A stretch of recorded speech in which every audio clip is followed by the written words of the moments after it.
Welcome back to the Italian Film Buff podcast. How are you guys? Another week. This week we are gonna talk about the Phoenician Scheme and broadly about Wes Anderson.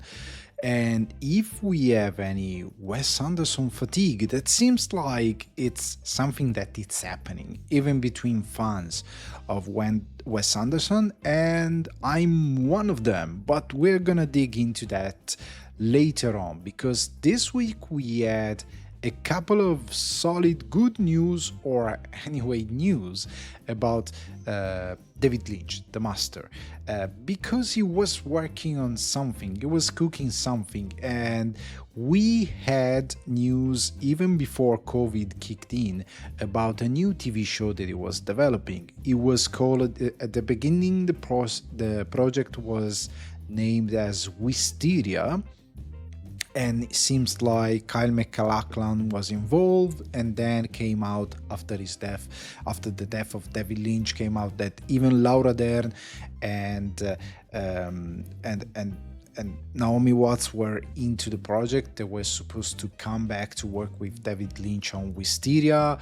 There were many rumors. We found online information that he was about to shoot on location for Netflix, but then a huge silence rained down on the production, and for years we haven't heard a single peep about the project. Basically became a ghost project. But lately, when he passed away, even Ted Sarandos, the CEO of Netflix says something about it and revealed that, well, they were working on something, and in fact he shared with Netflix that short film What Did Jack Do with the monkey, and was really funny. But anyway, he was working with Netflix, but now we know a little bit more about those projects, because there is a project even with Mark Frost that it was more like they were working on it. There was nothing on paper, to be honest, but still there is something there. Today, let's do something different. We go directly to the source. So let's switch view, even for whoever is watching the podcast in video format, and let's go to IndieWire. I'm not going to read the whole thing because I want to be fair towards the guy who wrote the article and toward IndieWire itself, so I don't want to cannibalize the whole content, so I'm just gonna read snippets here and there. But anyway, what happened here is that Peter Deming, that it was the DP that collaborated with David Lynch in many occasions. They work on different projects and different movies. Twin Peaks, On the Air, the project that went on HBO, if I remember correctly, Lost Highway, Mulholland Drive, so long time collaborator. He was supposed to come back for Unrecorded Night, and he shared something about it, because he can't say that much about the project. But anyway, he said that yes, Naomi Watts was supposed to come back, Laura Dern was supposed to come back, and of course he read the script that was outstanding as a script apparently, and he shared a little bit of what Unrecorded Night was supposed to be, and tonally along the lines of his classic LA set films. So he was supposed to go back to Mulholland Drive and even his last film. He was supposed to go back to that kind of mood, to go back to Hollywood and filmmaking. Apparently, that was the thing. So, Unrecorded Night was first shelved due to COVID, and later stalled once more after Lynch emphysema diagnosis. That's what IndieWire is reporting. Lynch had planned to write and direct 13 episodes of the series, which was first developed under the working title of Wisteria, as we said before. Shortly before he passed, well, like a year, because it was pre-COVID, there was an Unrecorded Night, which he had written. Deming told to The Film Stage, I read it, and we actually went on scouting, looking at location. The COVID hit, so everything shut down and it never rekindled. So, as we said before COVID, he was working on this, he was going on location, he was planning with Netflix to shot it, but then COVID kicked in. He basically he didn't want to get COVID whatsoever. I believe even if I remember correctly, even Steven Spielberg mentioned that for the Fablemans, he asked David Lynch. Of course, he cast David Lynch. We all know that, but I mean, there was a procedure in order to have David Lynch on set and to be in touch with him. They deliver at this doorstep the costume for him to try it, because he said in an interview, if I remember correctly, that nobody wanted to give COVID to David Lynch, so there was a whole ordeal in order to make sure that he was safe, because of course he was also 70 something years old, so he was more exposed to develop bad symptom because of COVID, so makes sense. But Deming continues saying it's definitely its own original thing, and how it was formatted, I don't really know. It was going to be a lot of episodes, because David really liked what he called the continuing story, because I tried to. I really love the feature stuff, but he was like, I'm not going to make any more movies, I'm just going to make longer story because I love the longer story. In fact, with Twin Peaks: The Return, we weren't really sure how many episodes there were going to be until it got into post-production, because it wasn't really written that way. It was written as a 500-page film. 550-page film. I can't read this morning. So how that was sliced and said really was a post-production question. Unrecorded Night was the same way. It took me 3 sittings to read it because it was so thick, but it was definitely not Twin Peaks. So this thing about the continuing story, I remember back then during COVID, and even when the pandemic was basically going toward the end of the curve, basically there were a couple of interviews where David Lynch says, if I was working, if I had chance of being on set, I was definitely about to shoot a continuing story. So basically a TV show was his concept of a TV show. And his concept, because if you check Twin Peaks: The Return, is something that it's not in the same format out there, speaking of TV show. It's something completely unique because it's actually a continuing story. It's not like a TV show with cliffhanger and stuff like that. It's also because the reason why many start to call it, as if I recall correctly, David Lynch itself called it the 18 hours long Twin Peaks, because it's like a movie basically. Makes sense if you watch it as a movie, as a whole thing. Doesn't make much sense if you watch an episode every week. I mean, it starts to the structure of the storytelling start to kind of not fall apart, but it seems stretched. But if you start to watch it closely, if you start to reduce the time between an episode and the other, makes way more sense because it's a continuing story. Even if grammarly he has a perfect momentum in the episode. You see moments it goes up and then it goes down and you reach the end of the episode, or the part as they call it. But anyway, he was into this structure and he didn't want to make movies anymore, apparently. So Deming added, it was definitely a really interesting mystery, I would say. Yeah, it's too bad. It really is, because it would have been good. When asked about plot details, he could say just a few things, like that he was based in LA, and then he said, I have to talk to longtime producer Sabrina Sutherland about this. Are we letting this cat out of the bag or not? I don't want to be premature about that. He loved to make film about Los Angeles, Deming said. He wasn't trying to hide the setting. Lost Highway Why not implicit? It was certainly implied. Mulholland Drive was obvious. Inland Empire was obvious. To me, this was another LA canon for him, and one that sort of mixed in the filmmaking and old Hollywood a bit, and it was just maybe number 4 in that line of product.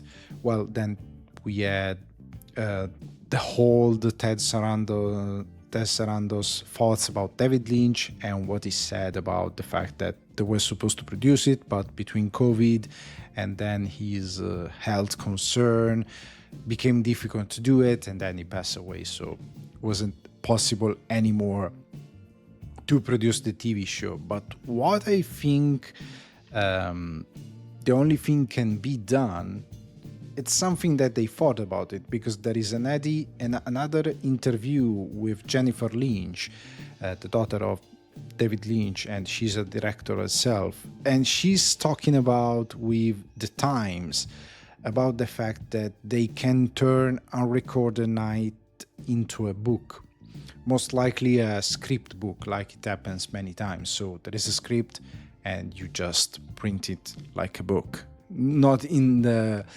in a writing format per se. It's going to be just published as a book, but it's a script. It's not that they're gonna convert the script into a book. That's what they're going to do. But speaking of David Lynch writing, if we think about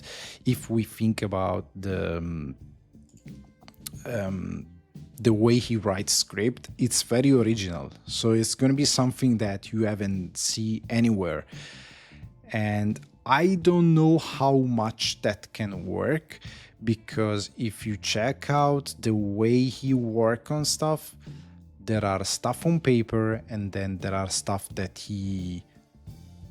the way he decides to block a scene, or even the mise-en-scene of something, it's something that on a creative level, it's 50-50, something that he comes up with on set and in post-production, because the whole process for him was crucial to realize what he wanted to do.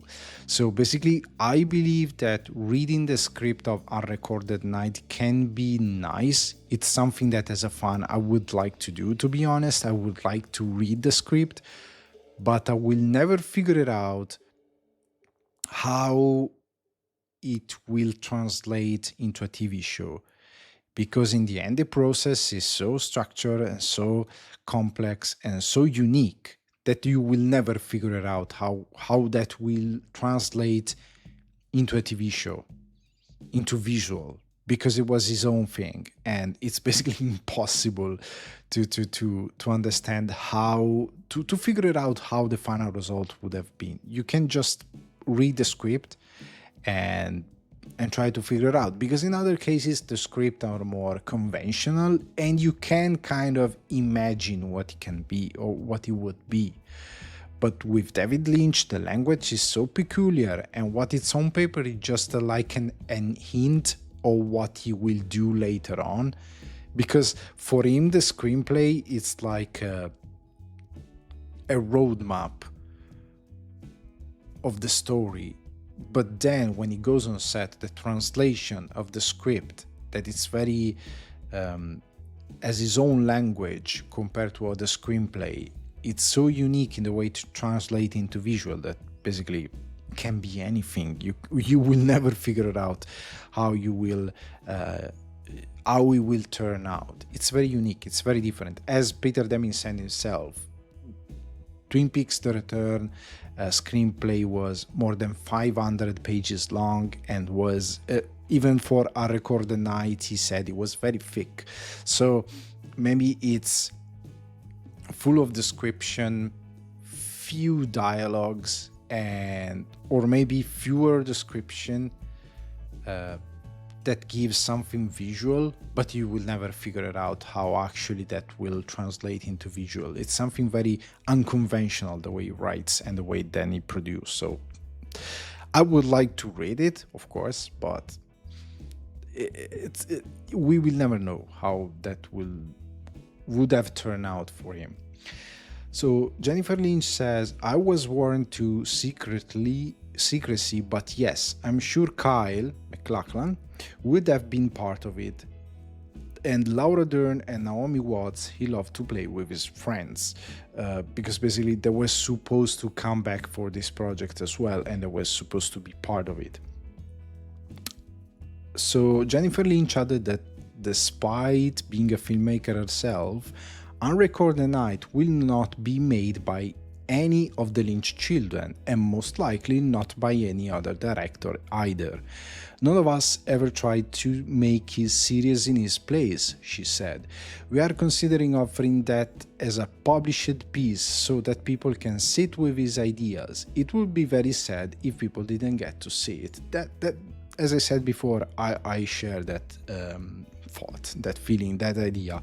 I would like to read the script, but I will never like to see any other director try to realize his ideas, because it's so peculiar, as I said before, the way he translates his idea into a visual story, that whatever you're doing, it's not what he imagined. That whatever was in his head, you will never catch it, because it was so unique and peculiar, and it was always evolving and changing and mutating, so it's impossible to replicate that. So even if you try to mock the way he put his mise-en-scene in some other project, but you will never figure what he was supposed to do and what it was supposed to be. So to me, the idea of somebody else directing the script doesn't make any sense. I mean, it's and we are going to talk about this even with Twin Peaks later on, but I agree. It would be better to just read the script in a book format, and that's it. Publish it like that, and that's it. So about this, that's the whole thing. But there is another interview for NME, because Mark Frost had a good interview with NME.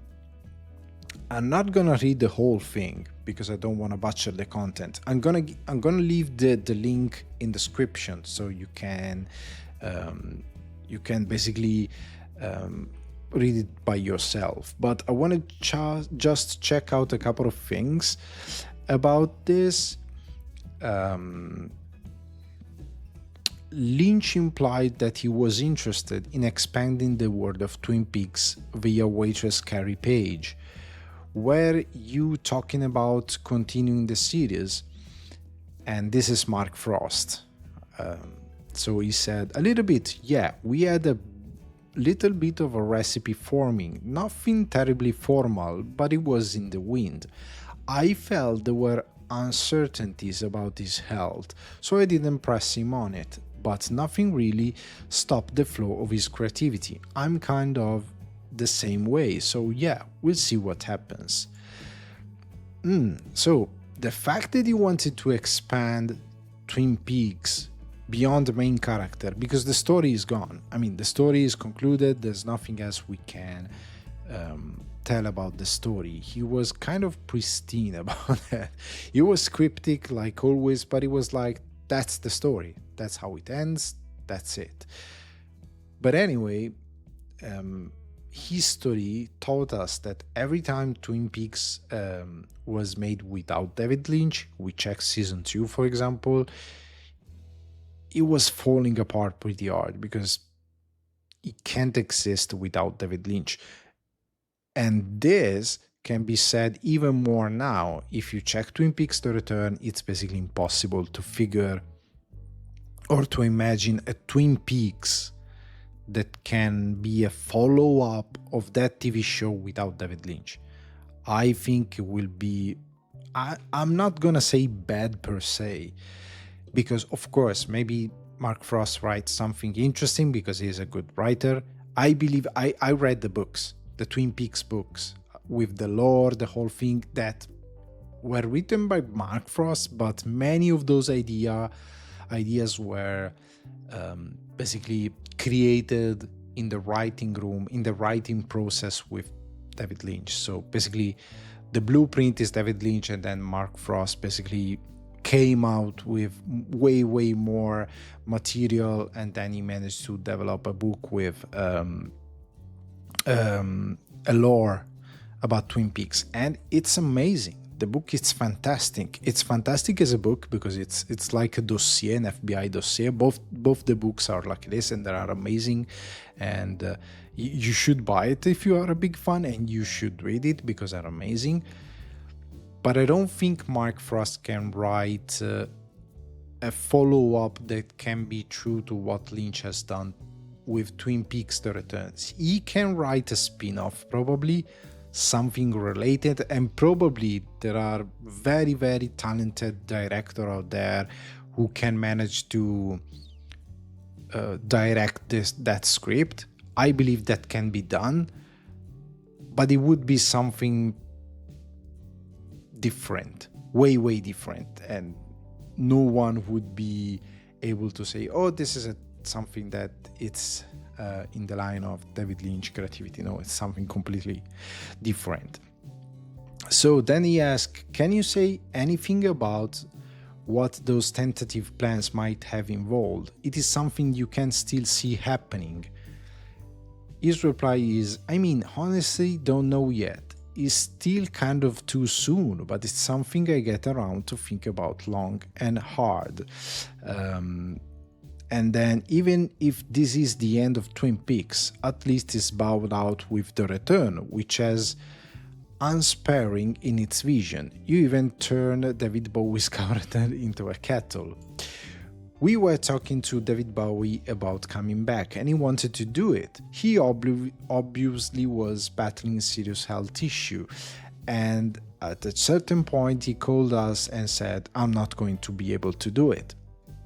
We really thought long and hard about that, and David tried to, and did, come up with a startling visual representation of what might be, in a way, only he could. And I think David Bowie would have probably got a kick out of it if he had been around to see it. I certainly did. So then he goes on with all the stuff about Twin Peaks, about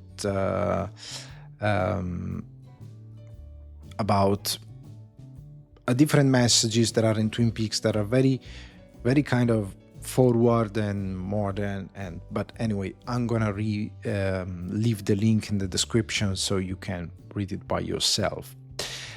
But then he asked a really nice question. In Age of Revivals, Kyle MacLachlan, aka Agent Dale Cooper, has said he doesn't think anyone should attempt a crazy reboot of Twin Peaks with a younger Hollywood star. What are your thoughts?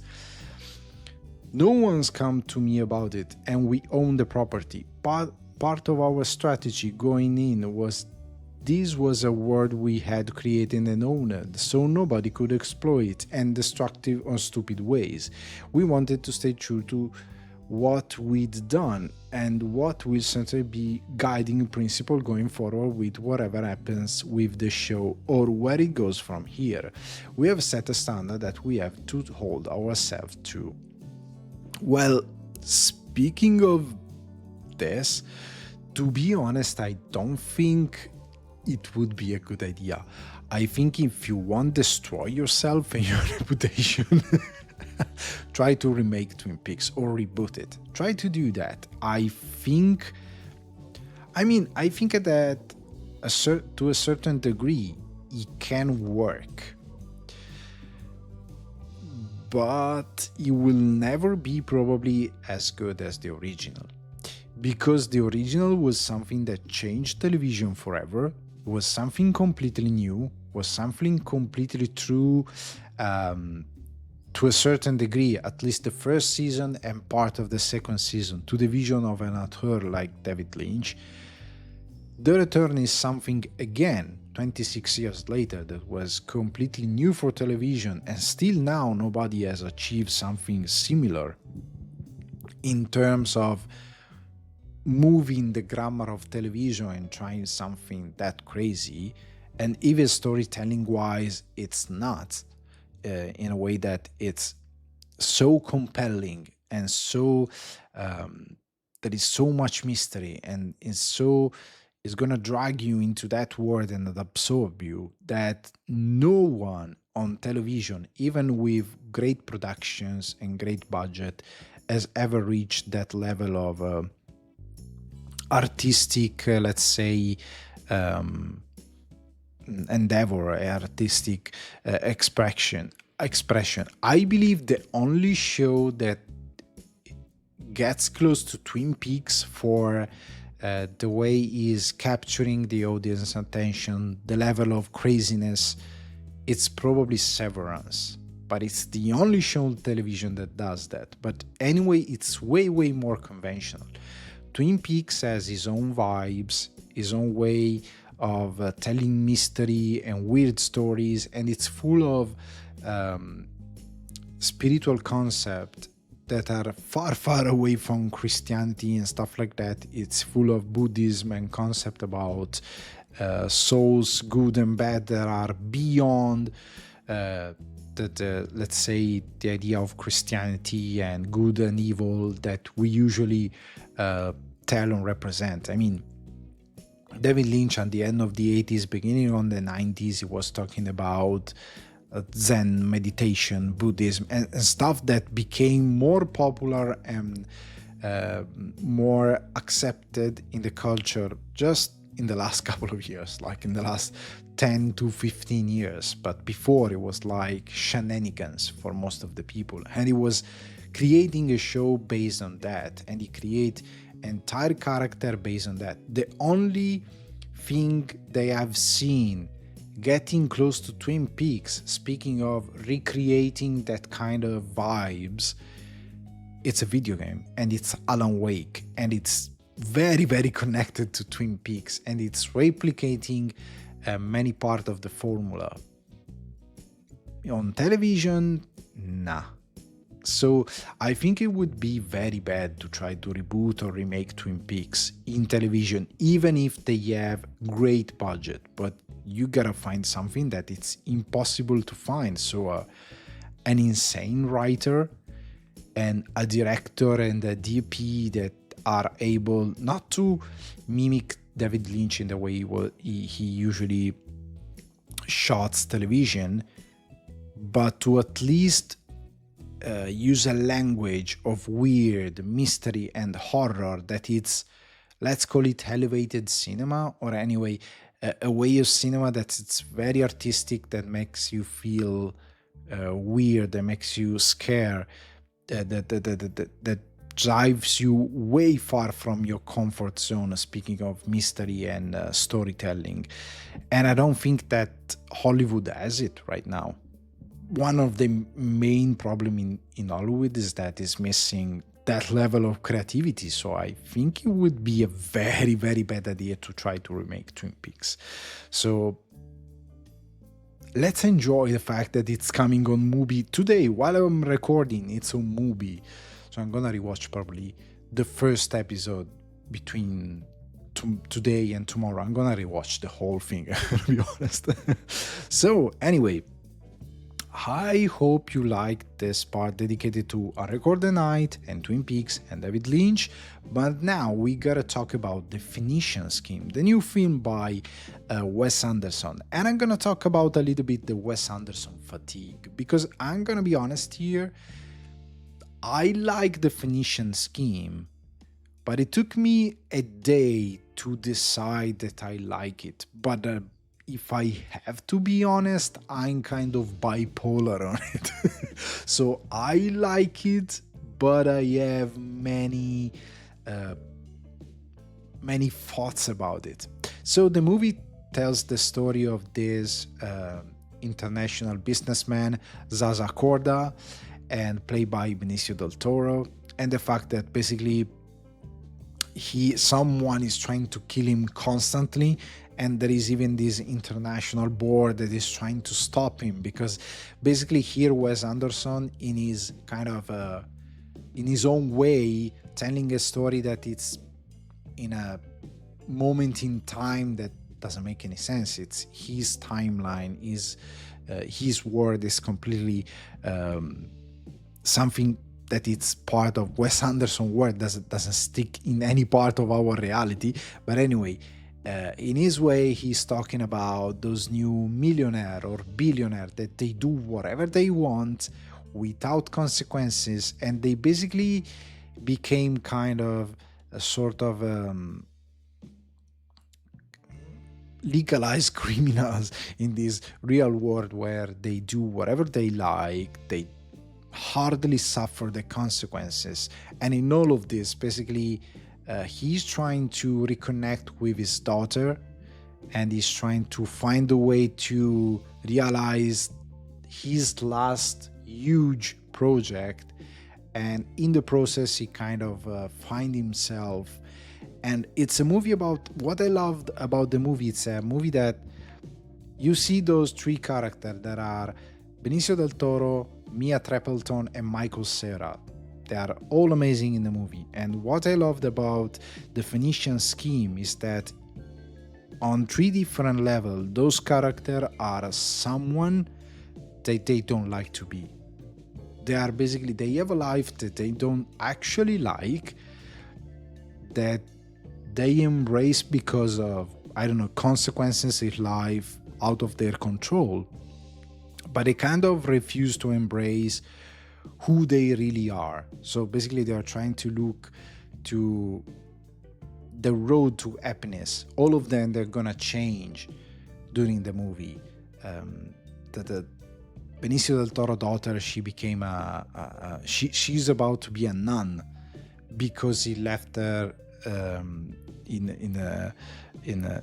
disorder, and she was raised there, and she's about to become a nun, but she's there because she grew up there, not because she chose to be there or she chose that life. She's there, that's it. But while interacting with his father and with Michael Cera, she starts to discover stuff that she loves, that are part of life, and she starts to question who she is. The same thing goes for Michael Cera, that it's a very, very funny character in the movie. And I believe that Wes Anderson found a new actor to use over and over again in his production, that is Michael Cera. I believe he found a great new actor to use in his stories. But anyway, I love the movie for those things. I love the fact that I mean, there is this mystery about this guy trying to kill him.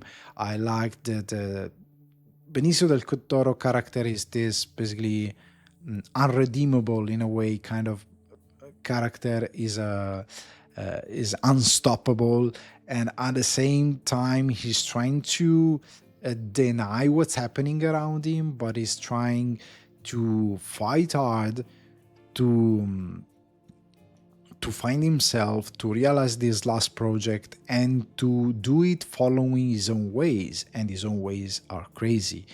And following this journey where he's basically going from businessman to try to raise and scheming to raise the money to realize this last project that is the Phoenician Scheme, he's basically hitting a wall, because he's facing his worst enemies, he's facing how his ways are falling apart, and he's facing his mortality. And I love the fact that Wes Anderson in this movie changed a little bit the way he tells his story, because even if it's still cartoonish, even if it's still over the top, there is this part in the afterlife, let's say, where Benicio del Toro interacts with his own mortality, interacts with gods, interacts with this sort of kind of celestial judgment while he's about to die in multiple occasions. And he changed the way Wes Anderson conceived this way of it's going a little bit, is moving his comfort zone, the comfort zone that is found in the last 3 or 4 movies. And I like that, But at the same time, even if there are many moments that I like that, like this thing about the grenade. Would you like a grenade? Oh no, thanks, I have my own. Those kind of things, those kind of jokes that there are here and there in the movie. It was hard to leave the theater and say, oh, I really love this movie. Last movie that I really loved right after I left the theater was The French Dispatch. But I understand as well the people that didn't love The French Dispatch. I think as well that there is a Wes Anderson fatigue at this point, but I don't think it's because of the way of storytelling he chose. Because many people are saying, well, all his movies are kind of annoying now, because the way he's telling this story is it's always through this cartoonish style, over the top. We know what's gonna be, it's that, it's not moving from that. I don't think this is the main reason why we are perceiving this Wes Anderson fatigue. In a way it is, because this is an extreme of the Wes Anderson way of doing movies, because everything that he was doing in little bits here and there in Life of Aquatic of Steve Zissou, in Fantastic Mr. Fox that was a cartoon, Isle of Dog, and in other movie became the standard of how to tell a story from zero to 10 in every movie. So those snippets became the way to tell a story. But I don't think this decision is the one that it's annoying people. I believe people are getting annoyed by Wes Anderson because in the last couple of years he made an insane amount of stuff. Because after The French Dispatch, took just a couple of years, if I remember correctly, a year or something, to make Asteroid City, and then we had on Netflix that anthology series from Roald Dahl, and then we had this movie. So we had a lot of Wes Anderson with the same style in the last 3 years. We have seen a lot of Wes Anderson. So since this style, it's very unique, it's very peculiar, and we have seen it a lot in the last 3 years, in a way it's getting annoying. Because there is nothing new. The novelty is gone. The nuance of this kind of way of representing things in a very cartoonish way are gone, because it's getting annoying in a way. But I believe the problem is also another. The problem with Wes Anderson, with the latest movie, is that he's writing a story according to a hook. Something that he really likes, something that he really is interested in, and then he's building the whole thing based on the hook. For example, with The French Dispatch, he wanted to talk about a generation of journalists and journalism that is gone, something that is no longer there. And he wanted to tell different side of this kind of journalism and writing. And I loved it, because I always I love that hook. That's the thing, because I always admire that kind of hook. And the theme of the movie, I love it. And also, I believe he managed to write some compelling stories, even if it's not... it's a movie with a main story, but it's like, since he's talking about the last release of this paper, and he decided to basically split the movie in the article that are going into the paper. It's like he's trying to tell, how many are 4 different stories, if I remember correctly, but they have a main structure around it, even if they are way different. But at the same time, I think he managed to write compelling stories, compelling characters, and the movie is very heartfelt and it works. But at the same time, I think that maybe that is the case because I really love the hook. But when I go into Asteroid City, where I understand the hook and I kind of like it, but the character and the stories are not that compelling all the time, all of them, I start to have thoughts about the movies. And when I go into this last movie, The Phoenician Scheme, where I understand the hook, but I don't like that much all the character and the stories, the movie starts a little bit to fall apart. I believe that this is the problem, that the audience, if the audience doesn't get the hook, or it's not baiting the hook because it's something that they don't care, the movie falls apart and doesn't work, because he's not as good as a writer when it comes to building character and stories. What I mean is not he's a bad writer. What I mean is that, let's take for example Quentin Tarantino. Quentin Tarantino, he has a movie that has a hook, like Once Upon a Time in Hollywood. He wants to talk about old television, old Hollywood, stuntmen, actors from another era that they fall apart after the fallout of their career, and we have Rick Dalton and in impersonating that kind of character. And you can even don't care about old television, old Hollywood, stuntmen.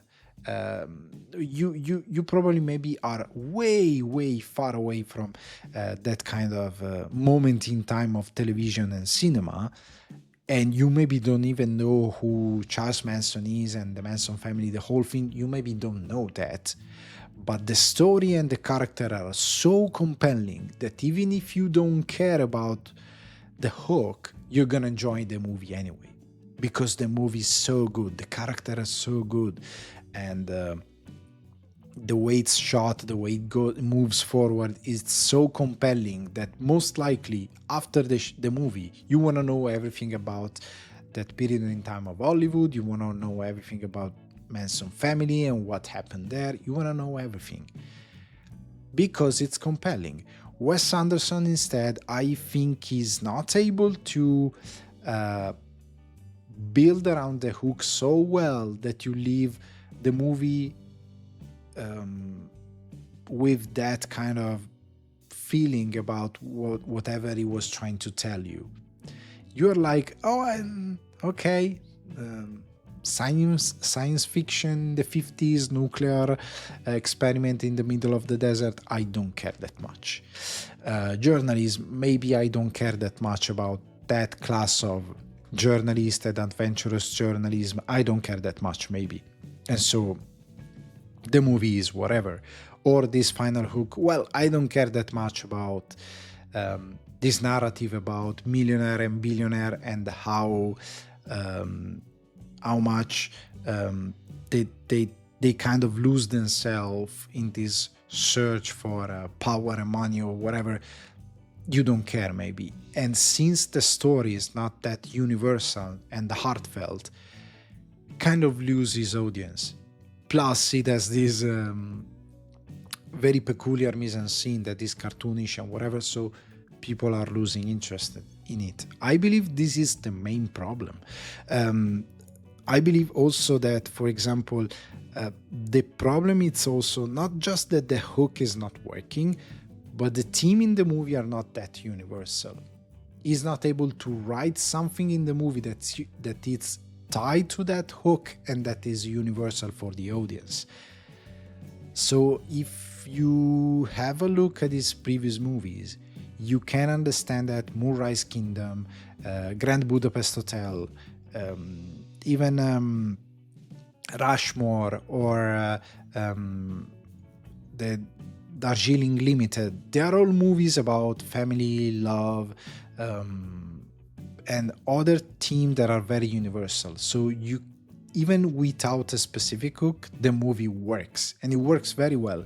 And plus, even if he had a vision, a way to tell that story that was really Wes Anderson-y, let's call it like that, let's define it in this way. But he was using something that cinema itself, broadly speaking, except for a couple of directors, is not doing any longer. It's not using music. Music was a component very important. Pop music in general, it's very important. And what I mean by that is not that you have to use a song that it's in the chart in that moment, but find a tune, a song, something that it's really talking about what you're trying to tell, and use it in a movie.